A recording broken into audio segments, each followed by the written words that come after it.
গত 18 মার্চ থেকে ফিলিস্তিনের অবরুদ্ধ গাজা ভূখণ্ডে নতুন করে ইসরায়েলি হামলা শুরু হওয়ার পর থেকে প্রায় 1400 ফিলিস্তিনি নিহত হয়েছেন।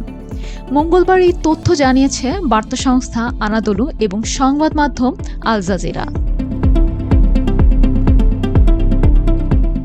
আল জাজিরা বলেছে, ইসরায়েলি বাহিনী গাজায় বোমাবর্ষণ অব্যাহত রেখেছে এবং সোমবার ভোর থেকে নিরলস হামলায় আরও 60 জন নিহত হয়েছেন।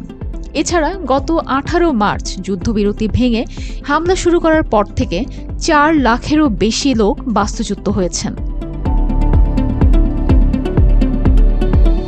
পৃথক প্রতিবেদনে বার্তা সংস্থা আনাদোলু বলেছে, গাজা উপত্যকায় ইসরায়েলি হামলায় কমপক্ষে আরও 57 জন ফিলিস্তিনি নিহত হয়েছেন, যার ফলে 2023 সালের অক্টোবর থেকে ইসরায়েলের গণহত্যামূলক আগ্রাসনে ভূখণ্ডটিতে মোট মৃতের সংখ্যা বেড়ে 50,752 জনে পৌঁছেছে বলে সোমবার গাজার স্বাস্থ্য মন্ত্রণালয় জানিয়েছে।